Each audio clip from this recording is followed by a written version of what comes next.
Hello and welcome back to those of you that are online watching, or to those of you, who are watching this after it was already recorded. I appreciate you taking the time to watch these presentations today. The presentations throughout all of this week come up basically to this one point. How are we going to pay for everything? How are we going to pay for a levee? How are we going to pay for a slough? We've heard once already for the Tongue River that we're going to have we've been working with the Army Corps of Engineers on that. They gave a presentation. And now there's some more parts of the project that need to be paid for. And this amazing American Rescue Act came about, and we're going to see if we can use that to help pay for it. And the lady that knows a lot about this that I rely on is Becky Bai with KLJ, and she will be presenting next on it. Thank you, Becky. Well, thanks, Sam. So thanks again, everyone, for taking a little time out of your evening. I don't know if I can knock this out as quickly as Dan, but I'll give it my best. I think Sam's point is accurate, which is in previous years, I've been able to talk to you a little bit about kind of the traditional suspects for funding for these kind of projects. And the truth is they're pretty limited and pretty sparse. Obviously, U.S. Army Corps of Engineers is kind of the primary funding, but when you talk about trying to match that in terms of money in Montana, that tends to boil down to maybe $1 million in grants. Then you start looking at loans and special improvement districts and a number of other things that impact the community to a greater degree. So one of the things we've always talked about is that money follows a plan.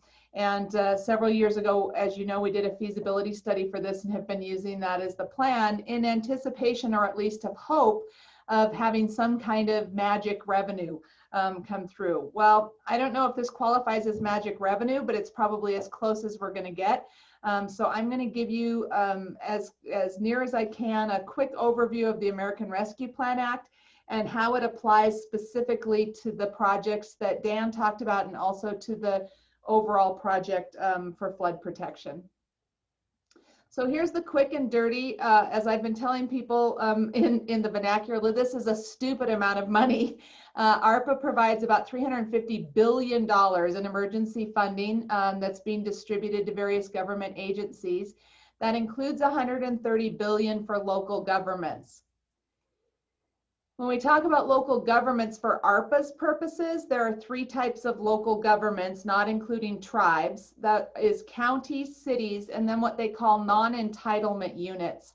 That term comes out of the grounds for community development block grants. And so basically it equates to any community with a population of less than 50,000 people, which in Montana is everything except our 4 urban districts: Billings, Bozeman, Helena, and Great Falls. These are the general categories for use of funds, and we're going to focus primarily on this last one, which has to do with water and sewer. But just so that you have a general idea of where all of this money goes, communities and states can use this to support what they're calling urgent COVID-19 response efforts. So that includes vaccination, it includes testing, it includes anything that has to do with getting the virus under control. It can be used for replacement of lost revenue, and there is an entire guidance for what is considered lost revenue for eligible states, local territories, tribes, and basically to strengthen support for vital public services and help retain jobs. Vital public services are health, education, public safety. Those kind of fall under that. And there's literally almost 200 pages of guidance about how you determine what is lost revenue. It can support immediate economic stabilization for households and businesses. This means that communities can actually choose to use some of their ARPA money for direct grants and loans to households and also businesses that have been impacted negatively by COVID. And again, there's quite a lot of guidance around that. It can address systematic public health and economic challenges. So this is where economic development folks are really stepping into the game and thinking about how do we look at things like economic diversification planning, economic growth policies, those kind of things. And then last but certainly not least, because it's a huge chunk of money, is flexibility for governments to meet local needs, including support for all of the things we just talked about, but Also for necessary, and this is right out of the guidance, necessary investments in water, sewer, and broadband infrastructure. So I'm going to be talking about 3 buckets of money. I stole this graphic from Anna Miller at DNRC because I love it, and I think it's the simplest of the graphics because there are in fact 3 buckets of money.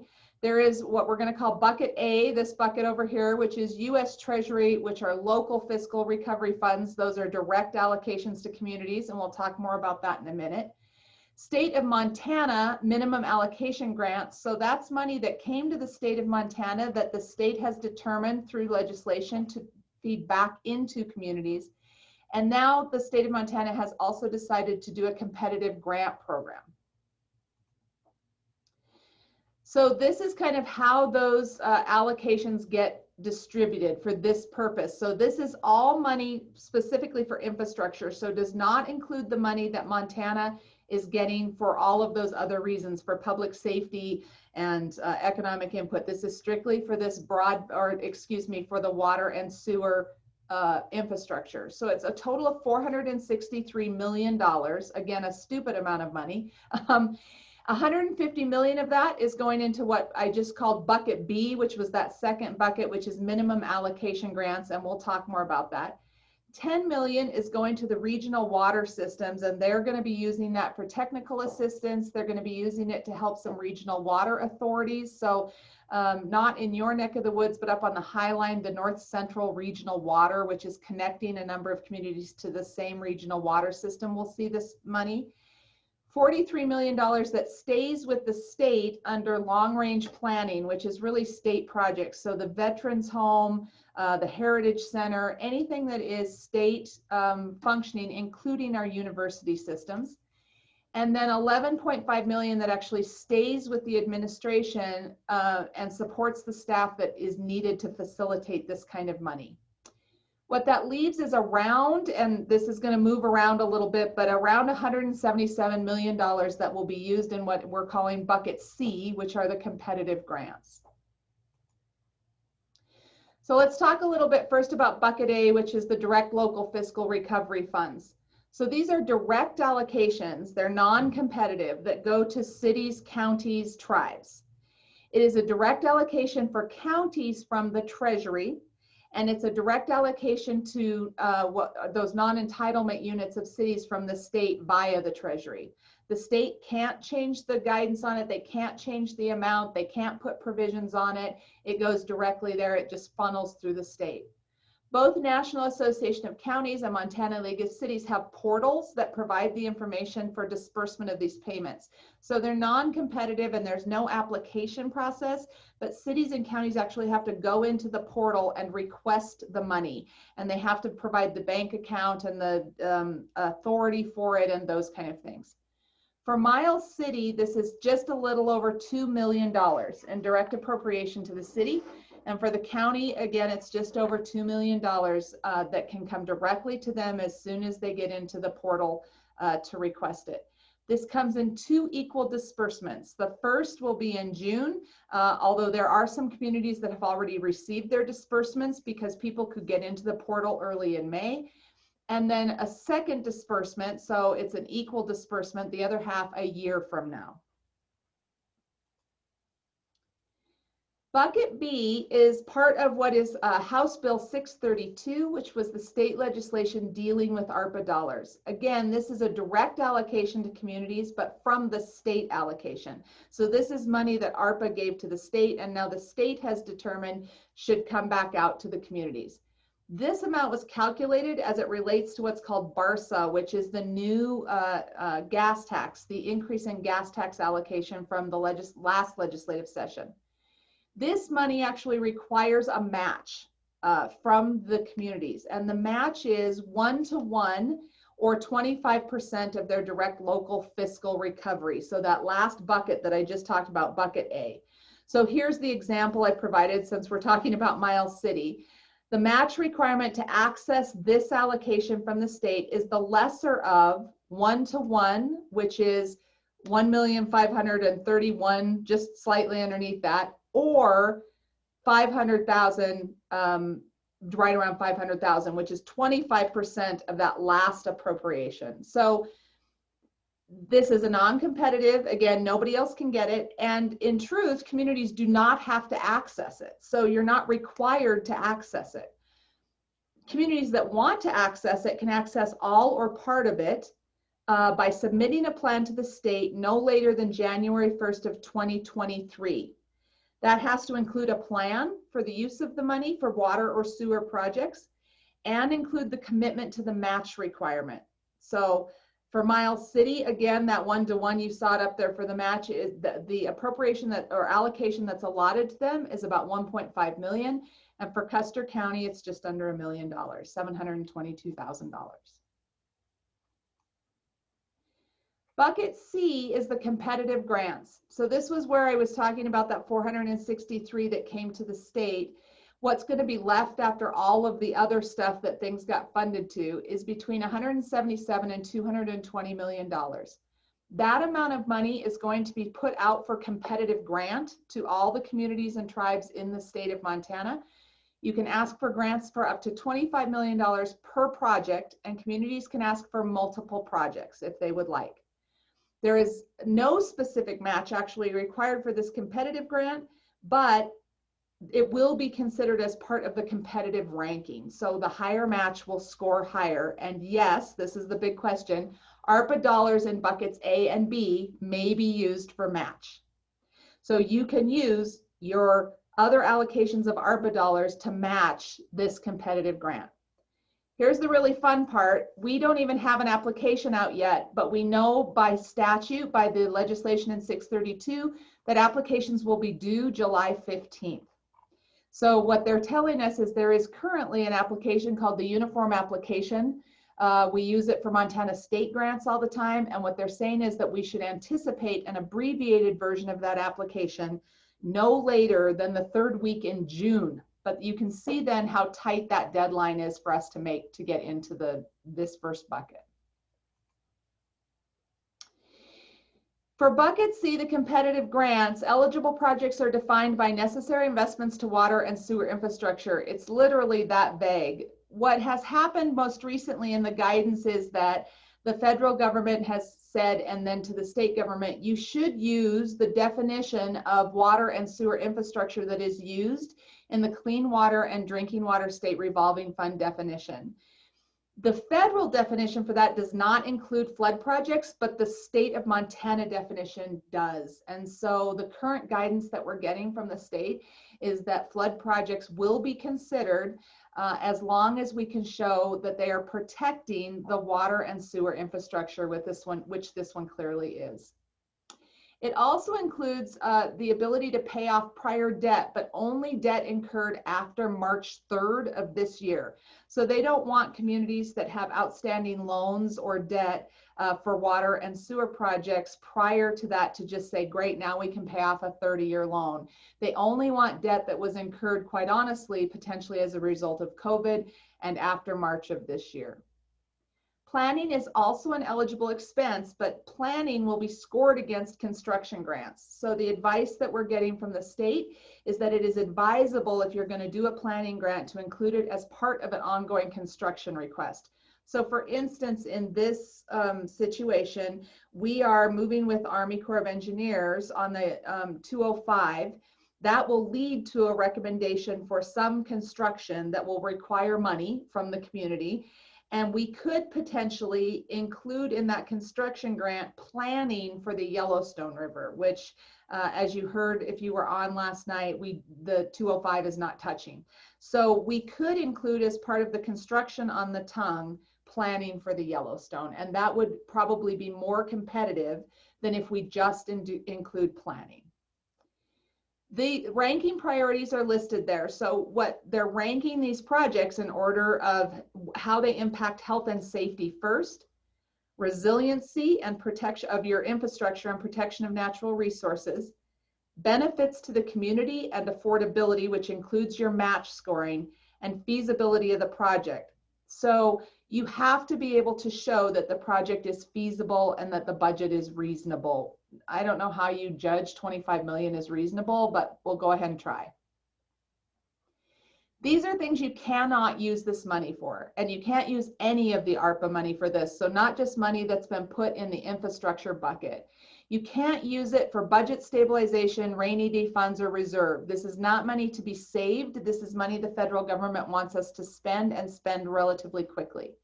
You cannot use it for a match for federal grants.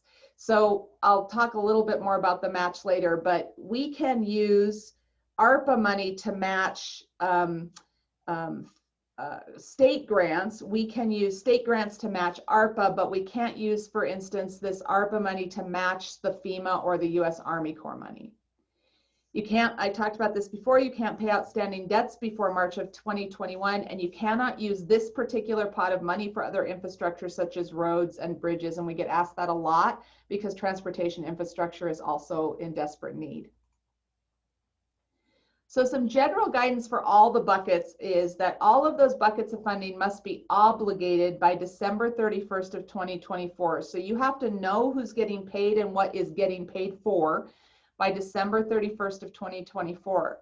You do not have to fully expend any of that money until December 31st of 2026.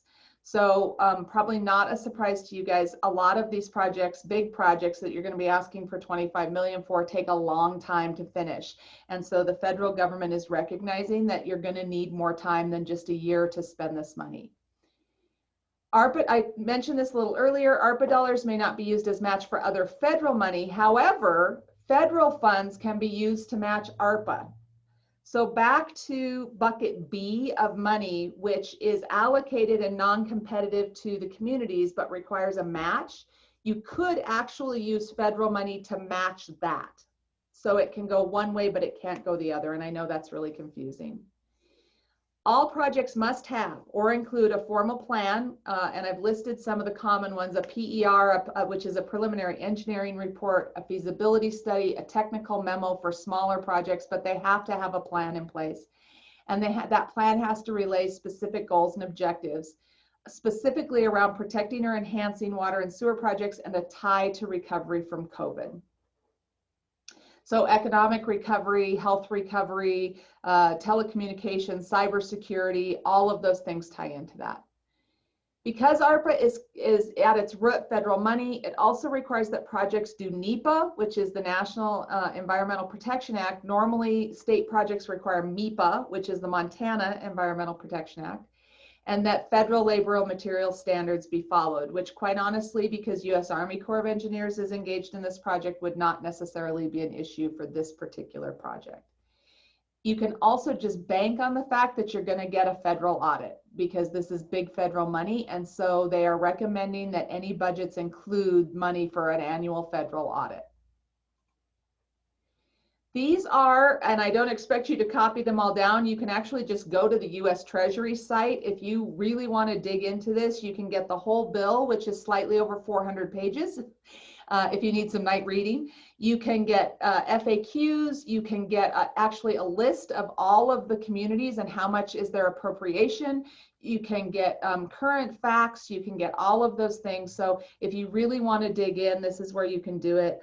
I've also listed Anna Miller, who quite honestly is kind of our state's resident expert. She's the one who provided most of this information most recently and will be administering a great number of these grants and funds.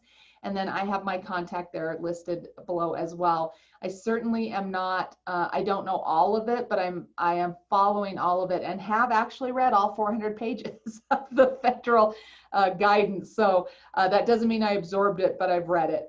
So with that, I will shut up. And if you have questions or if there's something that I can go back to that you'd like more information on, just let me know and I will be happy to do that.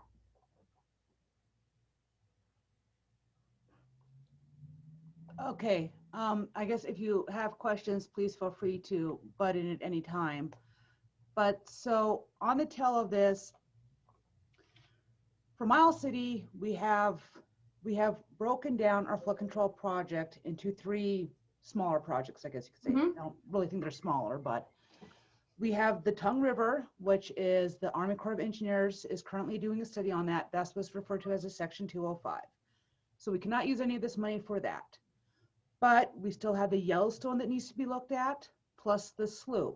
All of these things tie into a resilient community, protecting the community, and also helping reduce the size of that floodplain, which everyone's so looking after. In the coming months, okay, in the coming weeks, I should rephrase that. The city has been working on this nonstop. Becky has been great to work with. She just sent me a nice long document to read through for the application of this. We are trying to be as proactive as we can to put in an application as soon as we can to try and get as much of this as we can.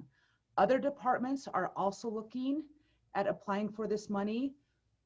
So what the city has decided to do is we're going to take all of this stuff together. This will be presented before council.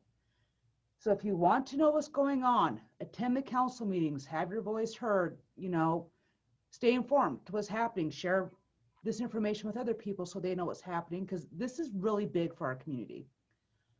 So the next council meeting, after the departments have kind of come together and we've kind of set up a priority list, that will be presented to council. Council will give the yay or nay or move priorities around as they feel they need to.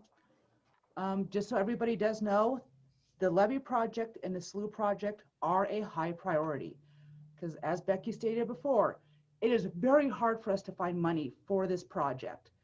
Other than that, it falls back on the community to have to try and come up with this money to build a levee on the Yellowstone and for the slough. So we are going to do everything we can to try and get as much of this money as we can to help out the community. Please remember, there are other bills coming out. I'm sure people have heard of the infrastructure plan that's being pending, discussed at great length. We are looking at that just in case for some odd reason we don't get this funded. I'm in constant contact with congressional people, the state and the federal government. So we are doing a lot to try and do the best we can to help out Miles City. So if you have any questions, if you have any comments, if you just want more information, as Becky said, you know, feel free to contact these people. Feel free to contact me. If I don't know the answer, I will be more than happy to find it for you and give you a report back on it. So I guess unless if there's any questions out there. There's a lot of information. It's so much information. Yeah, and for what it's worth, Scott also attended a lot of these sessions with me. I'm still digesting what was 8 hours of information and that I just fed to you in 20 minutes. So I understand it's a lot to digest. So if you want to go back, I know Sam's recorded this and look at it and contact me, you're certainly welcome to do that. And as Sam said, I think there's going to be infinitely more discussion about this during council and the steering committee for the flood project and with U.S. Army Corps. So we're not anywhere near done, but in terms of kind of manna from heaven, for lack of a better word, this is as good as it's going to get. So. Well, Becky, I want to thank you for your time. Of course. And giving this great presentation. It actually explained a lot because this has gone through a lot of changes. So hopefully we have an idea right now, but who knows? There's still a chance it might change some. Hopefully it won't. There's absolutely a chance it will change some. This is all interim guidance and the feds can make decisions clear up until the end of the year. And there is actually provisions in HB 632 that say if something comes down from the feds that would alter this guidance, that the governor can rescind awards or change awards or do any of that. So we're not anywhere in the clear just yet. It's crazy, but we're doing what we can to get what we can, just like I hope any other community is. Yeah.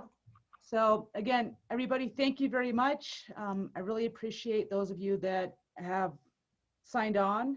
And I also appreciate those of you that weren't able to sign on but watch this video later. This is put on to give SCRS credit to help reduce our flood insurance rates. So this is very important that I do this every year, even though I may not have a lot of people to show up, it still does matter. So thank you, everybody, and have a nice evening. Thanks, Sam. Thanks, Sam and Becky.